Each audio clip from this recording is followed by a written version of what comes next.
Hey guys, welcome to the Max. Today's video is going to be a good one. Think about each and every day how much time you spend in a vehicle. This kind of goes along with the bug out survival that we did a few weeks ago. If you're in your car, or the majority of your time of 15 to 20 hours a week is in your car, what's to happen if all of a sudden a crisis collapse happens, or you need to survive based on what you have in your automobile or your car? How to get back home safely, how to leave safely.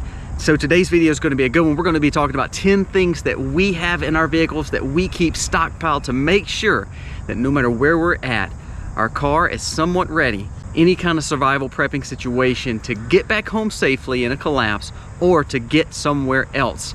No one is prepared for societal collapse, especially if you're an automobile, but these 10 things will help you get there and hopefully get you home safe or get you out of harm's way.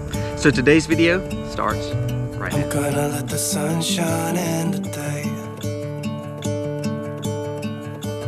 I'm trying to make this darkness go away. Good morning.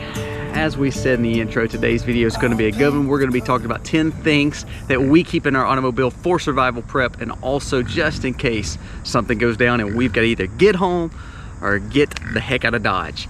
Now, if you're new to the Max, please go down here, press subscribe, ring the bell, and give us a thumbs up. Maybe leave a comment of some of the things that you keep in your car for safety and security or survival. Not only do we want you to subscribe to our channel, check us out on Facebook. We always are doing things around the farm. As you see, we are in the pig forest today, and a lot of times we take pictures of our children just interacting with our farm animals and having a sustainable survival life. So check us out on Facebook. I want to see 40 or 50,000 new followers on Facebook today. That is your order today. Go find us on Facebook. All it takes is a like or follow. So please do that. All jokes aside, thank you so much for doing all that you do and supporting our channel and watching. So on with today's video. It is all about making sure we are prepared no matter where we're at. We're prepared in our home, we're prepared with bug out situation with our bug out bags, but can we prepare in our car? And you could always add to this list. They're in no particular order, but you need to think about having these things on you or in your car at all times. Number one is a simple one. It's something that most people have in their cars automatically. It is jumper cables or a battery quick start. Those two things go hand in hand. If you are broke down or on the side of the road, say it's a cold situation, you stop for the day, you stop for the night, maybe you're sleeping, or maybe you're on a long journey and someone just leaves the light on. By having jumper cables, or especially a jump start battery booster, is key. Now the battery booster is good because it does not depend on any other car or any other battery source that is not already in your car. So for instance, a jump start, if you have it charged up, it's ready to go. It sits in your back seat or your back compartment, and it's ready to charge your car and just give it enough juice to get it started again and to turn it over. Now, if those things can be kind of pricey, they can be anywhere from $80 to $200 depending on what size you're getting or more. Now, say for instance, you just want to have typical jumper cables. That's great too. The main thing about typical jumper cables is you got to be careful of who is helping you, quote unquote, helping you, and make sure they're only there to help. So be careful of that, but having jumper cables or having a jump start in your car at all times is very good. Number two would be a first aid kit. Very, very important for us to keep some kind of first aid in our car. Now, as I said in the video and as we started, we have our bug out bag with us everywhere we go. That we think that's a very good purpose and a very good thing to always have, a great necessity. So that's not part of one of the number 10s, because that is for us, that is a have to. But that's not what we're talking about today. Now, first aid kit doesn't have to be your medical hospital traveling along with you, but it is just your bare necessities as we put into the bug out bag, not the whole, home hospital that we have at our house. It is just enough necessity to get us back home. In that first aid kit may be, of course, gauze, band-aids, it may be trauma scissors, it may be blood clotting powder, it may be a tourniquet. I mean, it could be customizable to you. It may just be something as simple as antibacterial and hygiene wipes and some Germ-X. I think you need to build it based on what you want, but to have a little first aid kit is key, that you could doctor yourself up in a case where you're on the roads and you're trying to get back home or trying to get to a hospital or trying to get wherever you're going. Little first aid kit is key. Number three is non-perishable food. So what we do is we carry some of our freeze-dried foods. If you have MREs, if you're buying MREs pre-packaged, put a few in your car. I know people think, oh, it'll get nasty, it'll get hot. Well, remember, MREs and freeze-dried foods and non-perishable goods are meant to go through all temperatures because they're made for that. So I'd challenge you maybe looking at some protein bars, maybe look at some dried nuts, some dried berries, some dehydrated goods, some MREs. All those things would be good to have in your automobile. If it's just a pack of nabs and a protein bar, that's good, but have enough to get you through maybe a day or two. We always say 72 hours, so I would say 72 hours kind of survival kit. If you think it's one of those situations where you don't know how to prepare, you can buy a little 72-hour freeze-dried food kit, emergency food kit to get you through.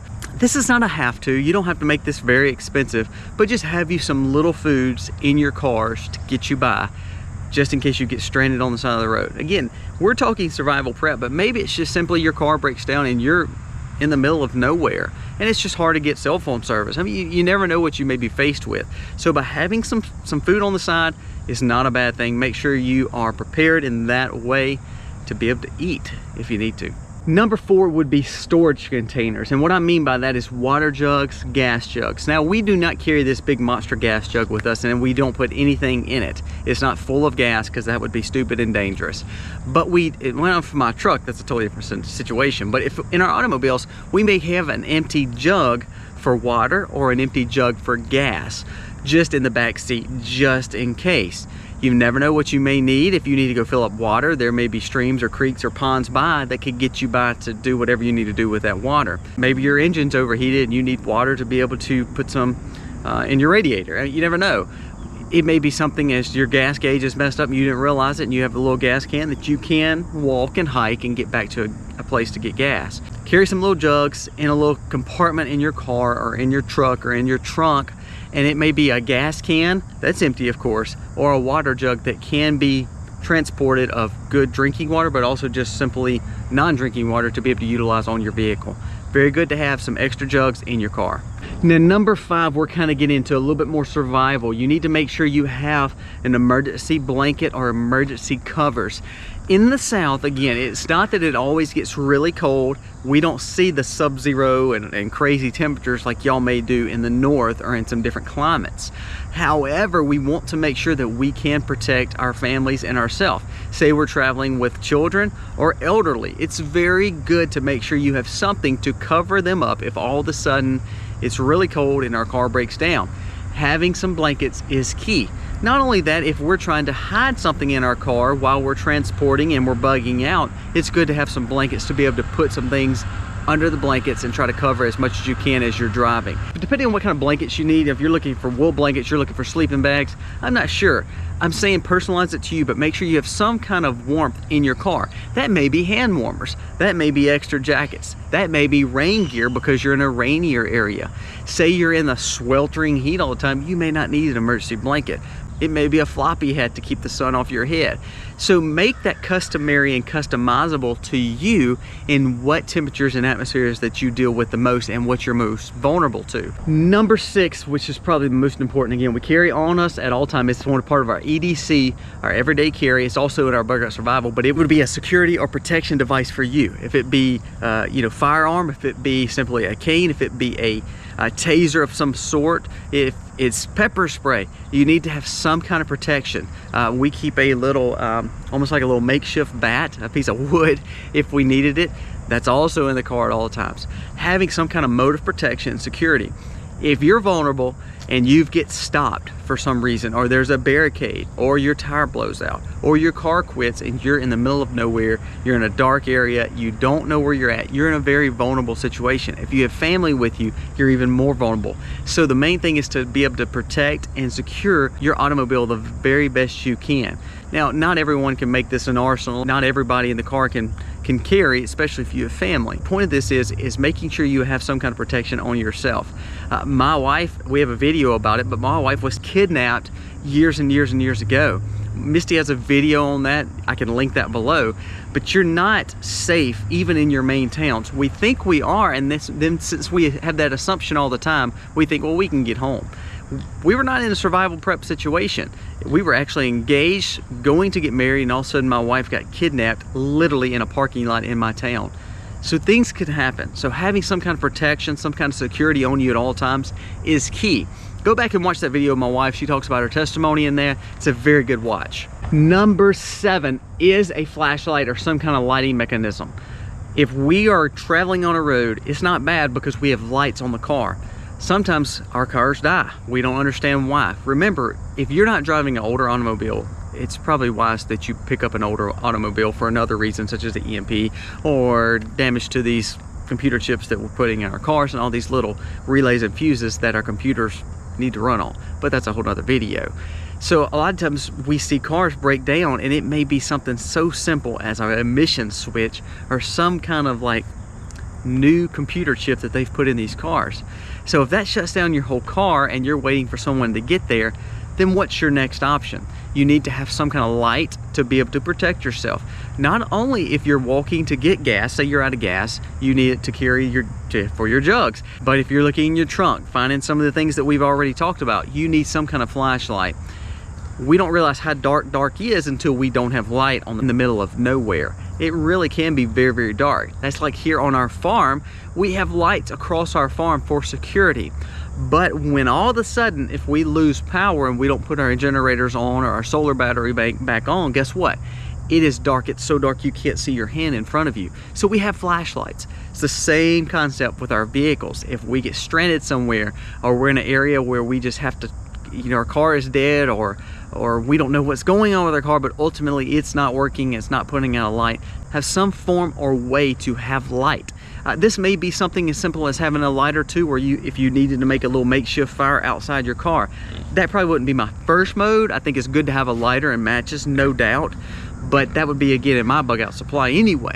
But it may be something as simple as just having a LED flashlight. There's little pop-up lanterns that we've talked about before. Very easy to have, very cheap and economical. You can throw them in your trunk. You can put them underneath those little compartments that most cars have, just in case you need them. It's there. Number 8 is traction control modules. So for instance, this is what ours looks like. Now the importance of these is it's like the jumper cables. Sometimes it may be helping someone. Sometimes it may be for you to get help without having to worry about another vehicle pulling on you or towing on you. These are traction mats. They go under your tires. They allow it to get enough grip to where hopefully you can get out of a hole or a mud hole that you're in. Now, this is not going to get you out if you're down to the axle in mud or water. I doubt this is going to pull you out. But say you're just in a slick area, maybe you're in a car because you don't have a four-wheel drive car, or you're in a minivan or a van or whatever you're in. If you're needing something to just kind of give you a little oomph to get you out of the hole or mess that you're in, these little traction controls are excellent for that. We keep them in the back of our big bus. We have a big bus that hauls all of our family. Now another thing we do is we have all-terrain tires and mud grips on just about every vehicle that we own, because we are in a very rural area and there's times that we're on dirt paths, grass paths, or even on our farm. So we want to make sure that we have a little bit more of an all-terrain tire just for safety. But these traction controls are good because vehicles are heavier. We want to make sure that if we get slick or we get in an area that's a little bit sketchy and I don't know if our car can get out, we can throw these down, be able to drive right on it and kind of get out of that area. It just gives you a little bit more of a traction control. Another good thing would be chains. If you don't want to use these traction control little pads, a lot of times people will put chains in their vehicles. Sometimes people will put sand. If they have a truck, they may have sand in the back of their truck. I've seen people even have kitty litter or some kind of salt. So there's different ways, and again, it goes back to your environment. Here in the South, we are muck and nasty, especially in the winter season. We get really wet and really nasty. It's good to have something that helps you just get out if you need to. You never know when you pull off to the side of the road just to do something so simple and then all of a sudden get stuck right there in the ditch. Be wary of that. Again, the whole point of anything that we're talking about is we need to have our car to get back to where we are safe, to our homes, or have a car to get out of the danger that we're in. So in any case, it's when we're stranded, in our automobile stranded, that's the part that's not good. We don't want to be in that situation. Stranded vehicles make for a situation that you got to protect and have survival a little bit harder, and then you're in a bug out situation. We don't want that. We want to be able to drive and get to go wherever we're going.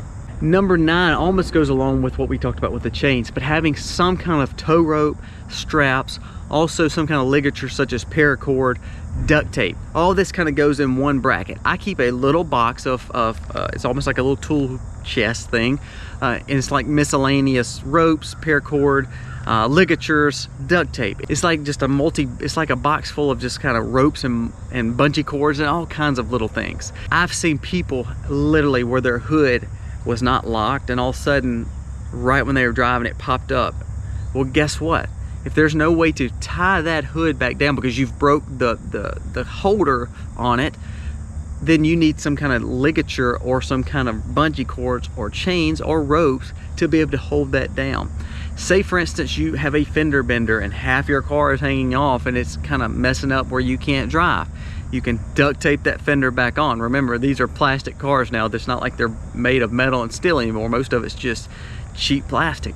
So I know that sounds crazy, but by having a box of rope to pull you out, paracord or duct tape to rope something up or tie something down or secure something. Maybe it's something you find on the side of the road and you need to strap to the top of your hood. There's a lot of usefulness for that little box of ropes, a little box of tools. It's almost like a little multi-tool to be able to utilize to strap down. It may be ratchet straps, something as simple as that. We keep about 5 ratchet straps and also some paracord and some rope in our automobile at all times. Not only that, of course, we have our bug out bag. We have a little bit more of that in there too. All right, number 10, final. Again, not that these are in any particular order, but number 10 would be maps. Compass and maps. We've talked about this before in several videos, making sure you understand in any situation you have got to get out of wherever you're going. If we know where we're going, then we don't need maps. But what if there's a case where all of a sudden you realize you're compromised here at your home, you were on vacation, and that vacation you've got compromised as well, and you've just got to get away from that area. Now you may know that one area, or you may know that location of your family member that you were visiting, but outside of that you may not know. So it's good to have some kind of maps and compass to know how to read them. If it might be a road atlas, it may be the ways that you can find country roads to get away from the main highways because of a scenario that's going down. You never know what the situation is. Anytime we're talking about bugging out in an automobile or have to get back home safe or to get away from, there usually means there is a disaster or a society collapse or a catastrophe that has taken place. So any of those situations could easily allow your phones not to work or your GPS not to work in your vehicles. So you need to make sure you have some kind of maps, road atlases, or compasses to get you through. That also goes to all of a sudden if an EMP hits and all of a sudden your vehicle doesn't work. These are some of the things that you could easily carry with you to make sure you can get to where you're going. The same part of number 10, say your phones are working and you can use GPS or navigation on your phone. Well, you better have some kind of charging mechanism, if it be a hand crank charger or just simply a cigarette lighter charger in your car. We always keep one there. I think everybody probably has a cigarette lighter charger for their phone or their device or their iPad or whatever you're using. But don't be dependent strictly on your phones or your GPS locations dealing with your car, because that could fail you. Remember, it is computer chip based. It is navigational, grid based. So having maps and understanding a compass and navigating without, these phones is not a bad thing. North, south, east, and west is pretty key. You'd be surprised how many people do not know where they're at and to get their bearings to figure out which way to go. So understanding a compass, understanding maps is key. Put that in your automobile and it could really save your life. Now to end this video, all of these things that we say put in your car are not just because, crap hits the fan and life as we know it is gone. All these things could just be useful to have in your automobile for safety and security for your family. A lot of these things we talked about in our bug out video, so we'll link the bug out video below. Also, we talk about this with our everyday carries, things that we have on us to get back home anyways. So these videos go hand in hand. We need to understand that having a house that's prepared, having an automobile prepared, having our what's on us prepared, and having a way to get away from everything prepared. We've talked about a lot of that. We talk about a lot of stockpiling. All the things that we discuss in all these videos are things that's just good to have. None of this stuff would just say, oh, we're just wasting money. Oh, it's just, we might as well just stock it up. All the things that we've talked about today, it's good to have in your automobile. They're all assets, not only for you, but maybe another car that's with you. Maybe a neighbor that needs help. You're able to help them because you help them to jump their car off or to get them out of a mud slick or to just give them some flashlights or food. they may can help you the next time it comes around. So it's good to have some of these things in your car. I hope you enjoyed this video. Let me know below. Leave me a comment to tell me what else you may put in your car other than these 10 items. Again, none of these are in any particular order, but you just need to have a list of things to put in your car just in case, no matter where you're going, if it's just to town, on vacation, out of state to visit a family member, no matter what, have your car prepped and ready for anything that could possibly happen. Anytime we talk about survival and prep, our hope is always in Jesus, and Jesus is the answer. But he gives us smarts to say, you know what, let's be diligent in doing things that could save our life and help our family to survive. So that's all these videos are about, and I hope this helps. God bless. Happy homesteading, y'all.